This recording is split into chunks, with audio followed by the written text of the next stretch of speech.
If you sell insurance and set appointments over the phone to see your prospects face to face, and you're wondering what techniques not to do in order to give yourself the best chances of success, this is the video to watch. What we're going to be talking about today are the 9 techniques, or really not really techniques, poor strategies to use in your appointment setting activities and selling insurance that you want to avoid if you want to get the most insurance appointments booked. This video is perfect no matter what type of insurance product you're selling, so stick around.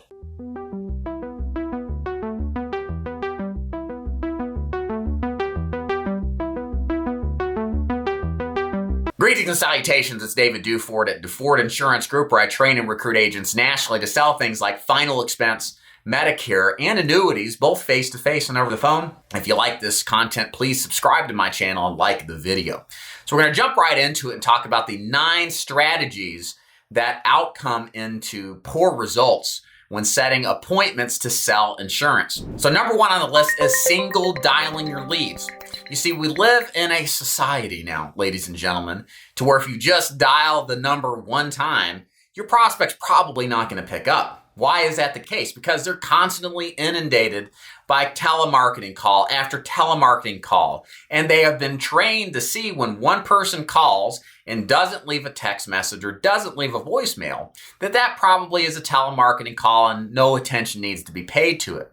So if you call just once and then go to the next lead, you're losing money. You're missing out on appointments you should be booking. So what should you do instead? Very simple. You need to triple dial your leads. What's triple dialing? Very easy. That means you simply call the number up to 3 times, assuming they don't pick up the first or the second time, right in a row to demand the attention from the prospect so they pick up the phone thinking, who is this? What do they want? And you break the conditioning, you break the perspective, the typical reaction to the call being, it's just another telemarketing call. That is this my grandson? Is this my relative? Is there something wrong? And you're going to get a lot more pickups from people who triple dial. I mean, it works so well. It worked for me the other day. My wife got triple dialed while I was on the phone or on a Zoom consultation with my team talking about setting appointments, ironically. And I stopped the Zoom because my wife's phone was going off the hook and I had to go see who it was. And it's just funny because the thing you have to understand is we're all human beings and we're all conditioned to do certain things under certain auspices. And one of those is to react or not to react based off of who is calling us and what they do. And that conditioning is broken when we double or triple dial. So if you're calling to set appointments, guys, you have to triple dial. It should not be even a question of if you should. You always should if you want to get the most appointments out of your insurance leads. Number 2 biggest mistake is being low energy. Guys, when you are on the phone, you are on stage performing your part. You are an enthusiastic, excited person. You can't wait to get in front of this person to tell them about whatever insurance product you're selling. If you act low energy, if you act like you're not even excited to be on the phone, if you just don't sound like you care or interested, guess what your prospect does? They don't care and they ain't interested. So don't be like that. You have to act. You have to play the part, guys. Some of us don't want to call on the phone. I get it. It's calling on the phone after all, but it is the avenue for many of us selling insurance to get in front of prospects to help them with their needs. And if you're not exciting, if you're not as sharp as a tack, and if you're not delivering an enthusiastic script from the phone, guys, you don't stand a chance. So be enthusiastic when you deliver your insurance script. Don't be boring. Okay, now we're going to kind of move into the actual script itself and some of the biggest mistakes to avoid. The first one here is giving a partial introduction. I review a lot of tapes my agents send me on their appointment setting. One thing that irritates me is when they introduce themselves saying, hey, my name is David and I'm calling about blah, blah, blah, blah, blah. By you just saying my name is David, it's an incomplete introduction. You should be introducing your full name to the client so they know exactly who you are and they feel less concerned, is this guy legit or not? Hi, my name is David Duford and the reason I'm calling. It's much better to say your first and last name, not just your first name, okay? So make sure you're fully transparent. You tell them exactly who you are. And a lot of people are going to be less concerned when they realize, okay, This person is being fully forthcoming. I don't have to worry, is this a scam or not as much. Another big mistake when setting appointments is selling the product. But Dave, we're selling insurance. Why wouldn't we sell the product? Because the reason you pick up the phone is to sell the appointment, not the product. Here's what I mean. When you call and you start telling your prospect how awesome your final expense product is or how amazing this Medicare Advantage carrier you have is, you're missing the point and over not even considering the true understanding of what sells insurance. What sells insurance isn't a product. It isn't a company. It's you. It's your relationship with the prospect. And for those of you who are selling face-to-face, the best place to build a relationship is in front of the person face-to-face. So we use the phone not to sell the product because we have to sell ourselves first before we sell a product. So the whole purpose of the script is to not even mention product at all. It is to sell ourselves. It's to sell how easy, quick, and casual the appointment is, and how all you need is a few minutes to deliver information, not to, sell a product, to make it as low risk as possible so that we can get in the door, use our charm or enthusiasm to win over the beliefs of the prospect and trust of us. So then we can sell the product on a much firmer ground than just pitching over the phone. So don't pitch product on the phone, sell the appointment instead. Another thing that irritates me, and I'm somebody who's done this for years as an agent and have learned through just really the process of training agents how big of a mistake this was, is you got to stop asking permission. You see, I kind of give my background here. I am a permission-based person. I always like to ask for permission. I'm polite. It's how my mother raised me to be. And so I took that kind of mindset into sales. And while I got into homes asking for permission to come in the home or asking for permission to set appointments, I lost a lot of them because I gave the option for the prospect to say no to me. Now, why is that a problem? Because when you give an option to the client to say no, the only people that are going to book with you are the laydowns, the easy sales that let anybody in the door.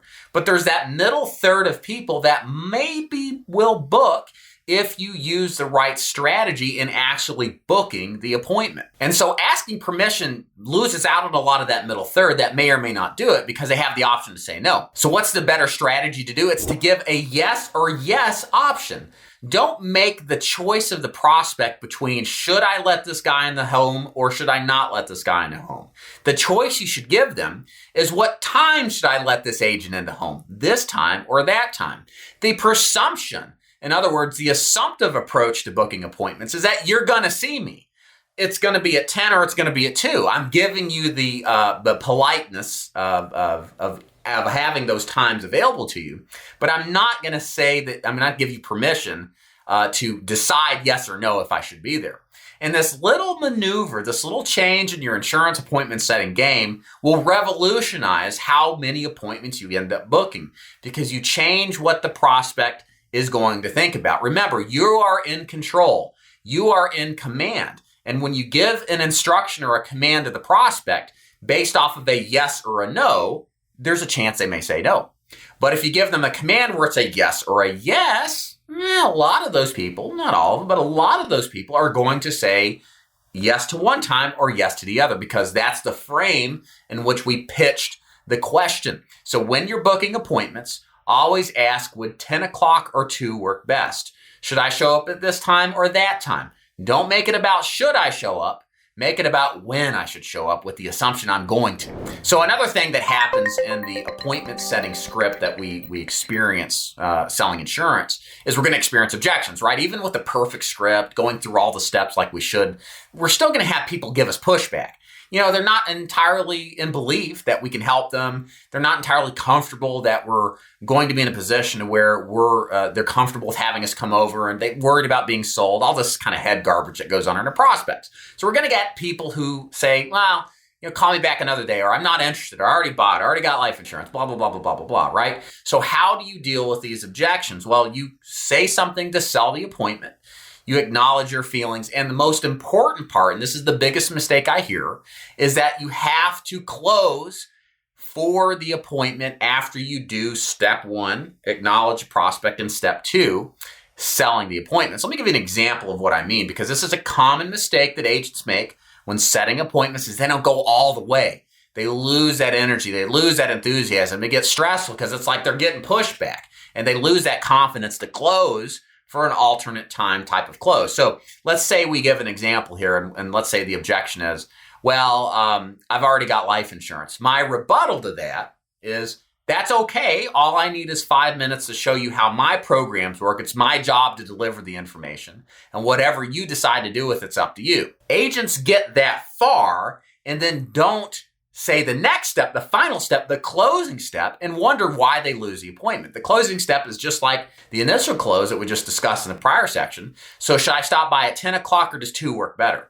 So we give them 2 different choices.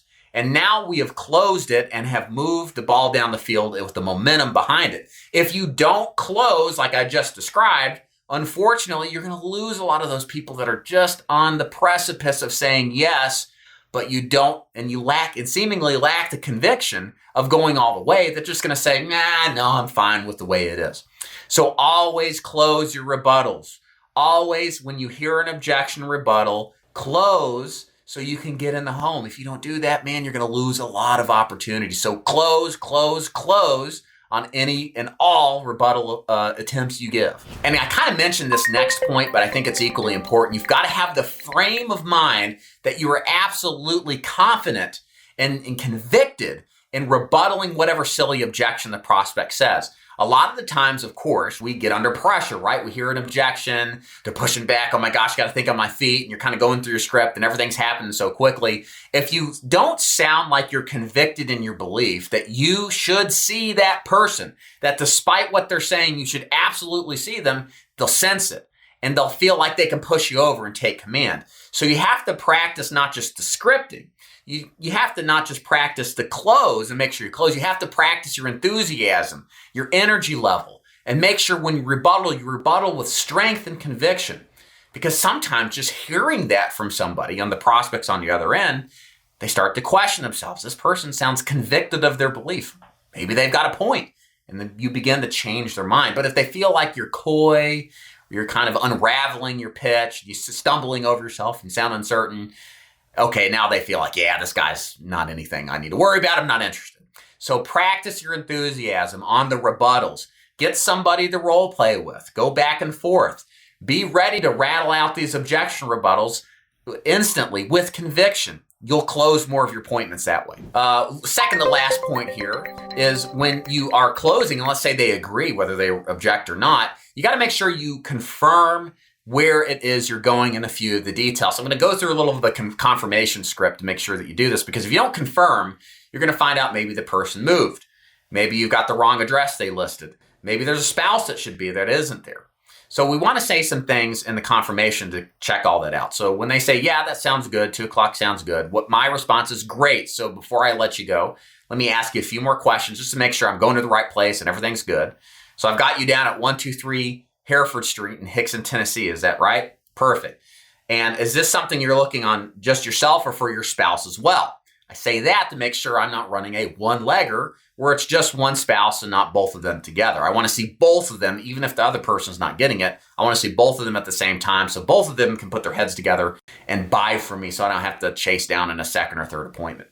Once I do that, then the next step is going to be getting confirmation on what kind of domicile it is. Is it a house? Is it an apartment? Is it a duplex? Whatever. Is there a gate I have to worry about? What's the password to get in? Just in case they don't pick up the phone when I dial, I'm stuck at the gate, right? So I can get in the house or the apartment. I'm going to ask them, so how do I get there from, say, this city or down the road? I want them to give me directions of what it is I'm looking for. Now, I don't need them, right? I've got a GPS, but we ask for directions to get more engagement from the prospect. Again, if you get them thinking and how do you get from here to there, they're more likely to remember this conversation, right? Because they're not always given directions. And in my opinion, they're going to have a higher recall rate, thus a higher rate of them actually showing up for the appointment that you're booking.